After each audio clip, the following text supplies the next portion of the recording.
Hello traders and welcome to another video review. Today is Monday, June 23rd, 2025. Let's take a look on the economic calendar for today.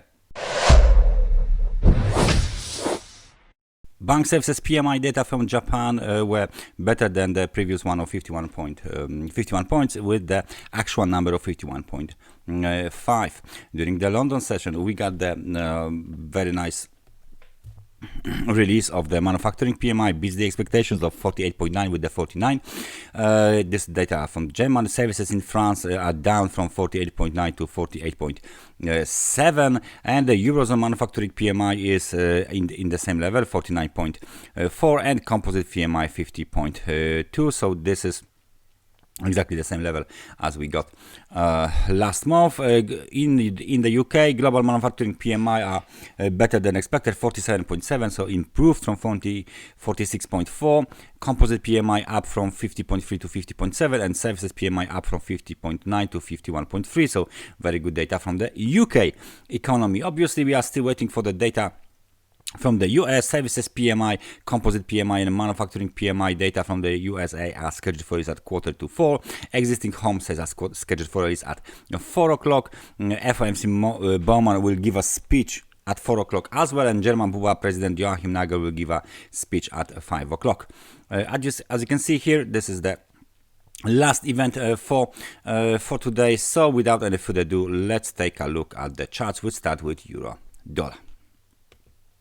The 4-hour chart of the euro dollar is showing us the deterioration lower towards the 100 periods moving average at 1.1462. We are heading towards the weak support of the trend line. Nevertheless, with this negative momentum that couldn't hold above the level of 50, as you can see, it went to the level of 57 points, then reversed sharply, and there is still some room to the downside here. There is still some room to the downside on the euro dollar chart. So the next target is the technical support made by the trend line, and the other one is the technical support from the level of 1.1372. This is the next technical support, and it looks like our scenario, Elliott Wave scenario, that suggested that 5 wave to the upside is done, and now we should start a corrective cycle. It's absolutely, for now, it's spot on. The market trades below the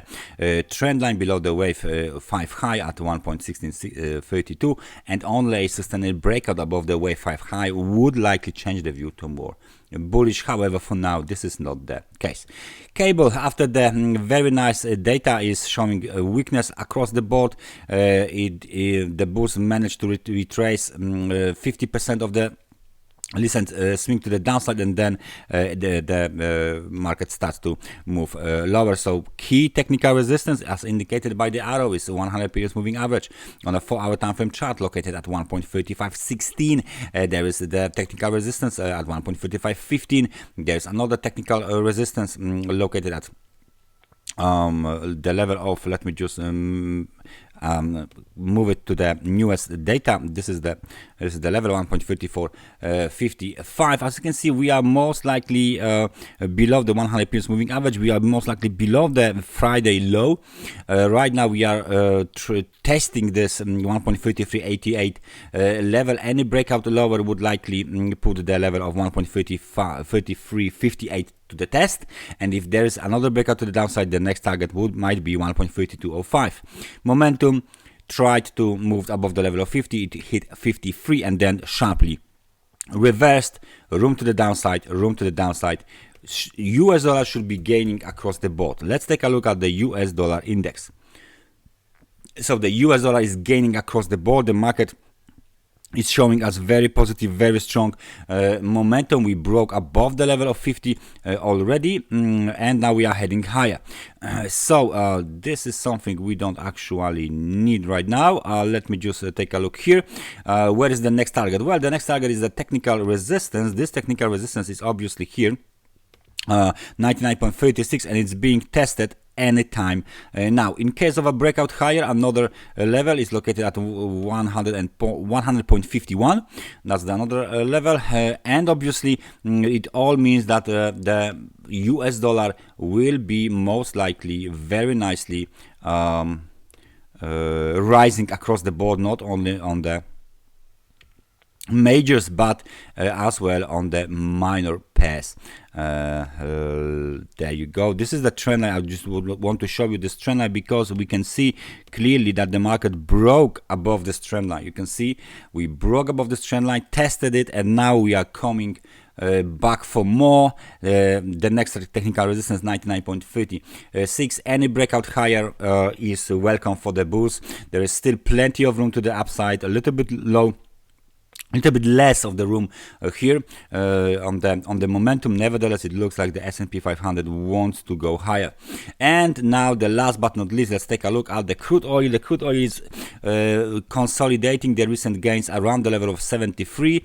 We went as high as 77.12 at the beginning of the Asian session trading. Nevertheless, you can still see we got some technical resistance here located at the levels close to 78, and for now the market didn't actually move above this level. So right now we are close below 69.43, 67.46, and we are trading here above the level of 73.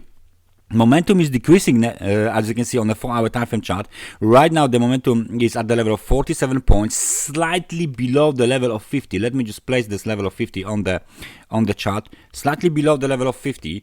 Nevertheless, we can still bounce back up higher.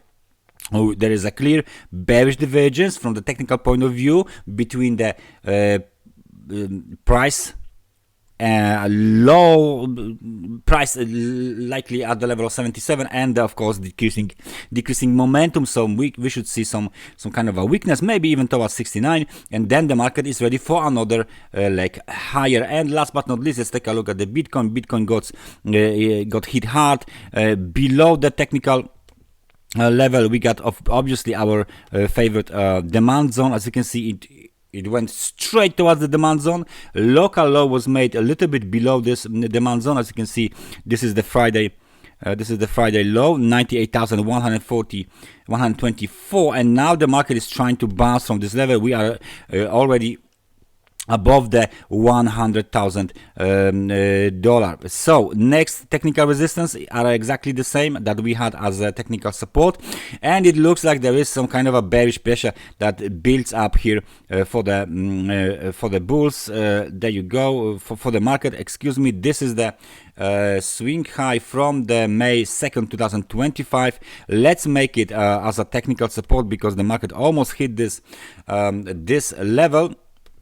But we stay with our demand zone, which is exactly as it is right now on the chart. We don't change anything here. The market went towards the extremely oversold conditions. Now it's trying to bounce, but we're still below the level of 50. Any breakout above the level of 50 will likely be bullish for Bitcoin. Let's take a look at the Ethereum. If we are speaking about the cryptocurrencies, the Ethereum went down towards the level of 2,100 and bounced right back up. Let me just take a look at the daily time frame chart. 100 periods moving average is located at 2,132. This is why this market went towards this level. Nevertheless, we are still seeing that the market has a big problem with the level of 2,800.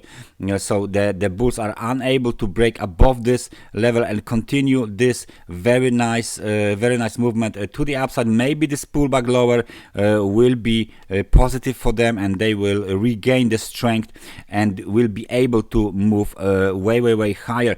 Our current supply zone, let me just take the rectangle. There you go. So this is our current supply zone, must be violated for the market to move higher. So this is our zone.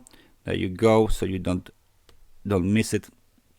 For sure, this is our zone. We want Ethereum to blow through this market higher towards 3,420. This is the next target for the bulls on the Ethereum market. That's everything from me for today. Thank you very much for watching this analysis, and I hope I see you guys next time. So take care and bye bye.